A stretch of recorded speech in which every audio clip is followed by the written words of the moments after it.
Gimana kabarnya?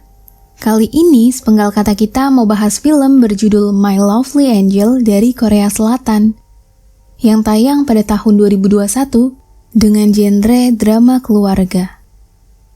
Film ini memperlihatkan masalah yang ada dalam kehidupan manusia. Sejatinya setiap yang bernyawa punya ujian yang berbeda.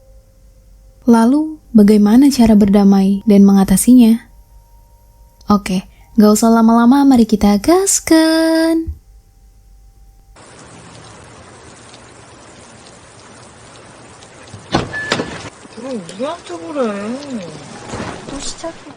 Di hujan yang mengguyur, seorang pria masuk mobil.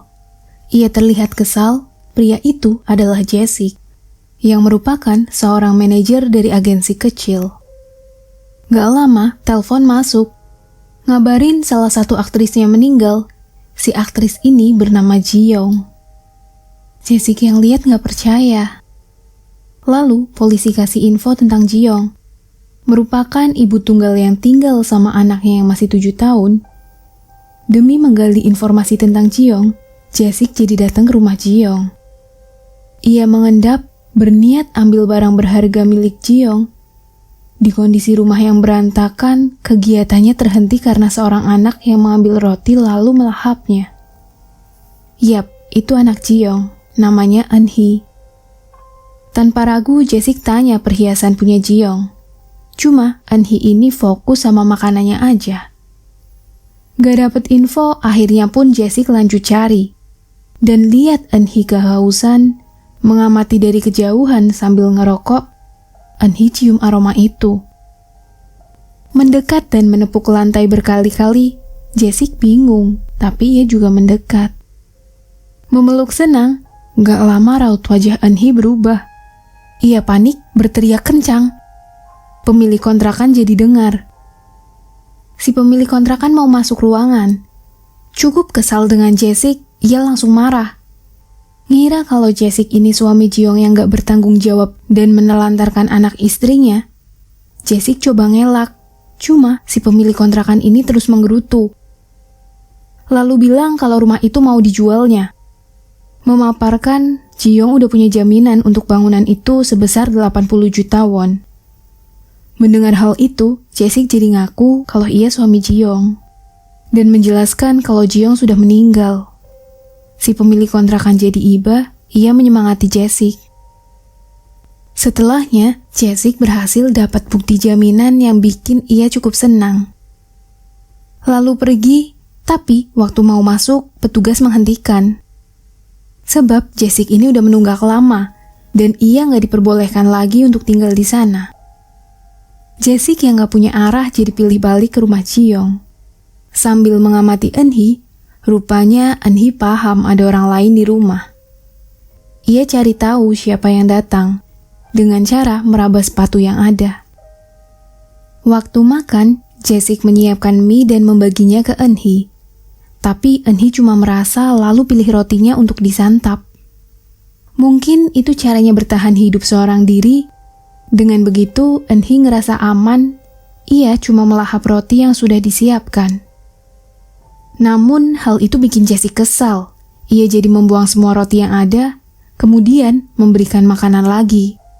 Eun-hee mulai tergiur, dan gak cuma itu.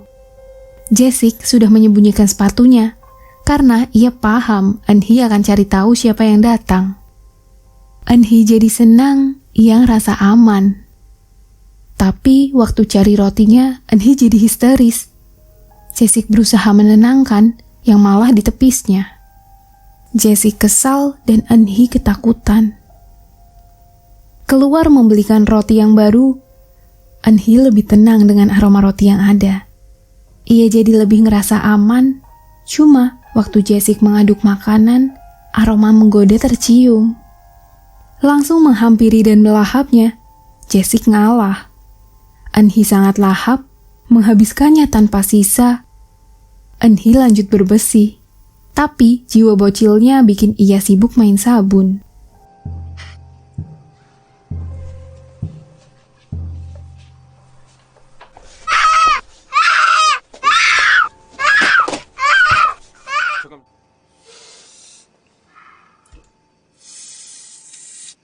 안 먹는다며?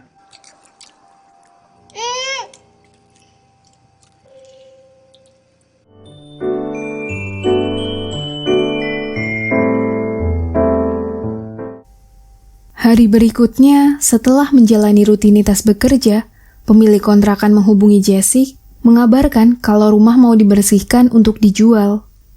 Jessica memberikan izin, cuma ia beralasan lagi di luar. Langsung bergegas pergi, lalu sadar kalau ponselnya tertinggal. Jessica mau ambil, yang mana pemilik kontrakan udah ada di depan kamar. Akhirnya mereka masuk bersamaan.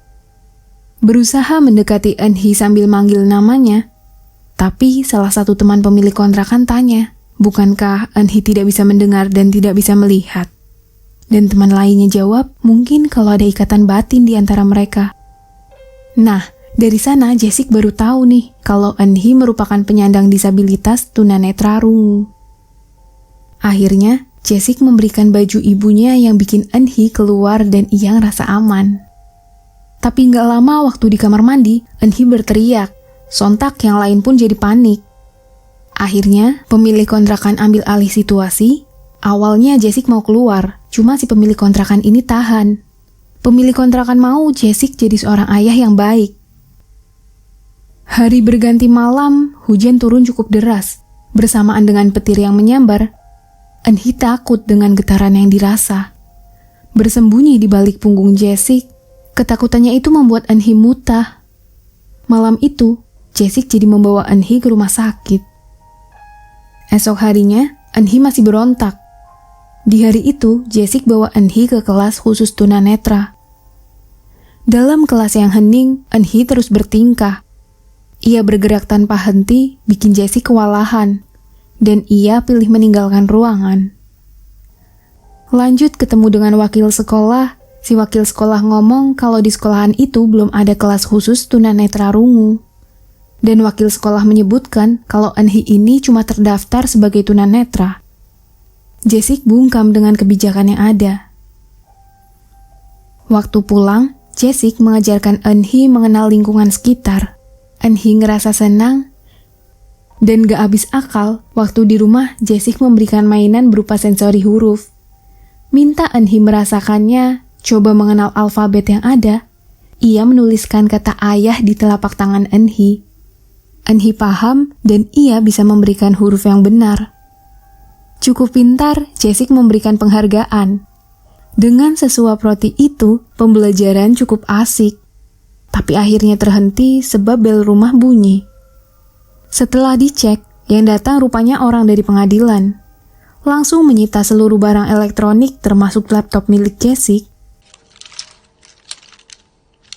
동그라미부터 해보자.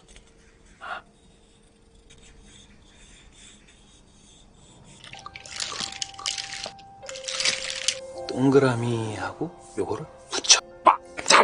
잘했어. 자, 이제 이걸 붙이면 되는 거야. 아. 그래. Ke mobil, sambil nunggu aktris yang lain hadir, panggilan masuk. Mengabarkan kalau kontrak batal, Jessica nggak bisa berkata. Sedangkan di rumah, Eun-hee menunggu kembalinya Jessica. Hujan deras malam itu, Jessica melangkah dengan pandangan kosong. Bahkan saat tiba di rumah, Jessica mengabaikan Eun-hee. Esok harinya, Jessica coba menghubungi perusahaan dan ia tanya alasan kontraknya dibatalkan. Akhirnya, Jessica mendatangi kantor rekan bisnisnya. Si rekan bisnis bilang ia melakukan itu karena Jessica punya hutang. Si rekan bisnis mau Jessica kerja sama dengannya, cuma Jessica ini enggan. Tiba di rumah, Jessica terima pesan kalau kartu kreditnya diberhentikan. Ia juga mengecek uang tunai. Menoleh ke arah Eun-hee, Jessica nggak tahu lagi harus gimana. Tapi di galeri nunjukin kalau bibi Eun-hee yang ada di desa punya hutang ke Jiong.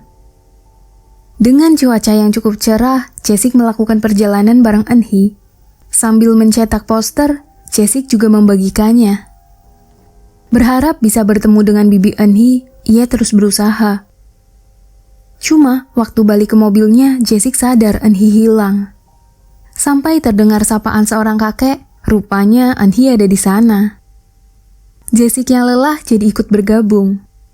Dan sebagai tanda terima kasih, Jae-sik jadi bantu si kakek. Yang mana hari berganti petang. Si kakek memberikan kentang untuk Jae-sik sama Eun-hee. Mereka juga diberikan tempat tinggal untuk singgah pada malam itu. Eun-hee senang sama kentang itu. Coba memberikan ke Jae-sik, cuma Jae-sik yang lagi teleponan itu ngerasa terganggu. Ia pilih pergi dan Eun-hee kecewa. Paginya, mereka melanjutkan perjalanan. Merasa kehausan tapi nggak punya uang, Jae-sik ngide untuk nyolong semangka. Dirasa aman, Jae-sik nggak sadar kalau di sana ada CCTV. Ke tepi danau, Jae-sik sama Eun-hee melahap semangkanya. Nggak lupa Jae-sik ini ngajarin tulisan semangka ke Eun-hee. Bersamaan dengan Park yang cari sesuatu, mendekati Jae-sik, Park langsung menegur. Tahu kalau Jae-sik yang mengambil semangka di lahannya, Jae-sik beralasan kalau ia terpaksa karena mereka kehausan dan ia nggak punya uang. Park menegaskan itu bukan tindakan baik, apalagi kalau dilakukan di depan anak. Jae-sik coba menjelaskan kalau Eun-hee bukan anaknya dan sedang mencari bibi Eun-hee. Park nggak mau tahu, ia nggak ambil pusing dan mau Jae-sik tanggung jawab. Karena Jae-sik salah, akhirnya Jae-sik membantu proses pengambilan semangka di lahan Park yang rupanya itu nggak mudah. Waktu istirahat di mobil, hujan turun. Eun-hee minta main air yang Jae-sik tolak. Sempat ngambek, tapi akhirnya mereka main di bawah hujan. Setelahnya, Jae-sik mengajarkan Eun-hee main sensori dari tanah liat. 비 와서 못 나가니까 다 먹었으면 잘하고. 애새끼 고집은 진짜.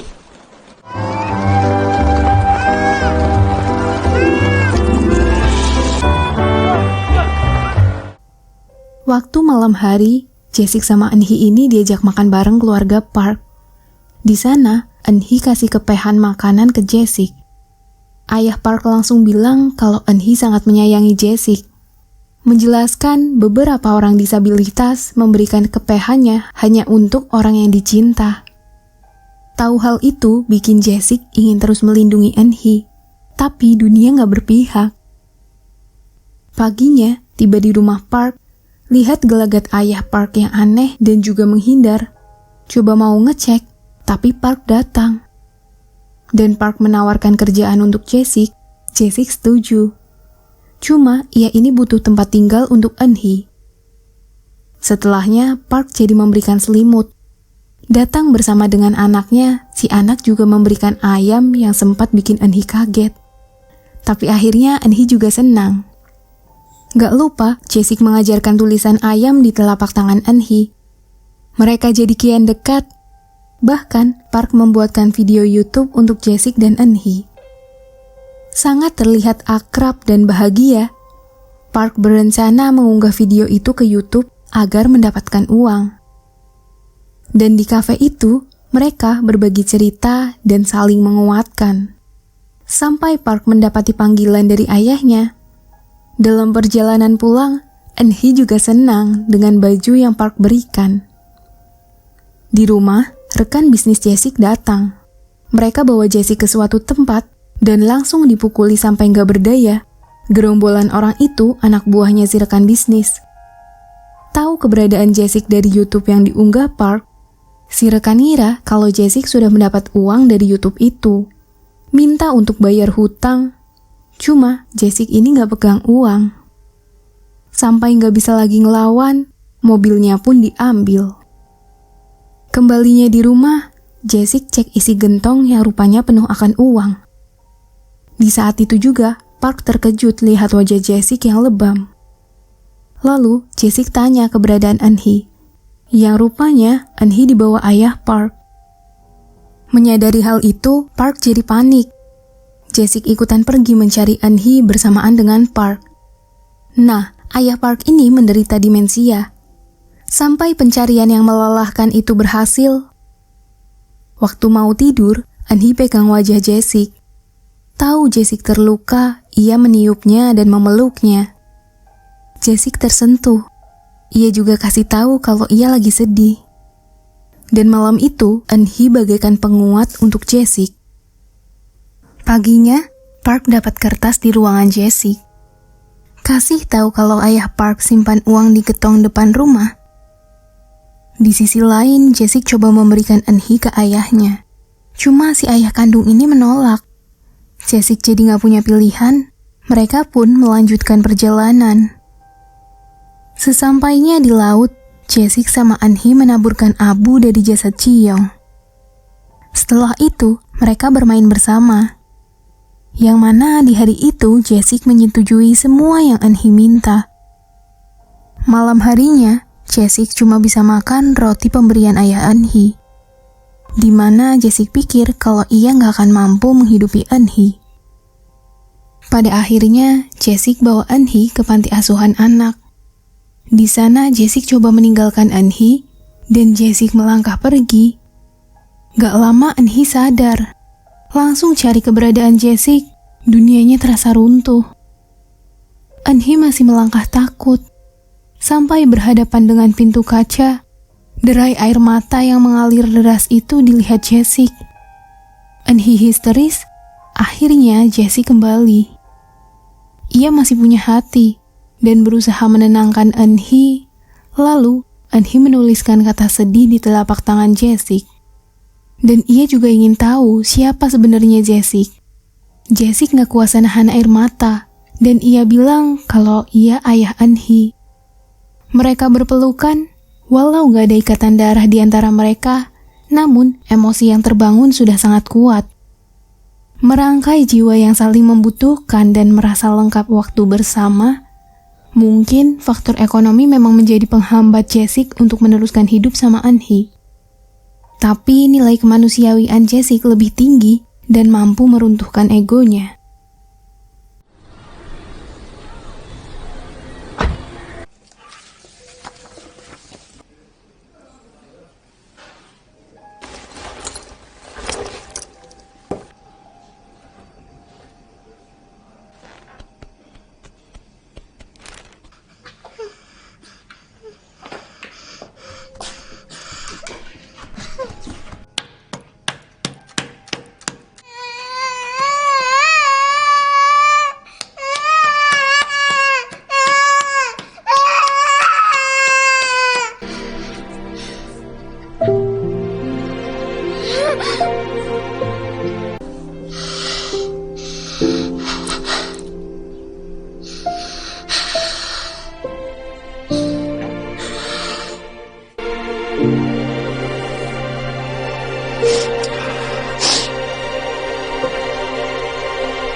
Nah, di akhir film juga menjelaskan bahwasanya film tersebut dibuat supaya pemerintah Korea lebih intens dalam menangani anak disabilitas. Sebab data menyebutkan di Korea sudah tercatat sebanyak 5.000 sampai 10.000 disabilitas yang belum mendapati kebijaksanaan, bahkan kesejahteraan dalam hidupnya. Si pembuat film mau film tersebut mampu menyejahterakan para disabilitas yang ada. Wow, luar biasa banget ya penulis naskah ini. Secara nggak langsung, film ini mengajarkan agar kita terus bertindak bijak sesuai keyakinan hati. Sebab nggak semua orang bisa jadi manusia yang bermanfaat. Nah, jadi gitu ceritanya. Dan begitulah cerita film My Lovely Angel. Terima kasih sudah menonton. Bye-bye, salam sepenggal kata kita. Bye.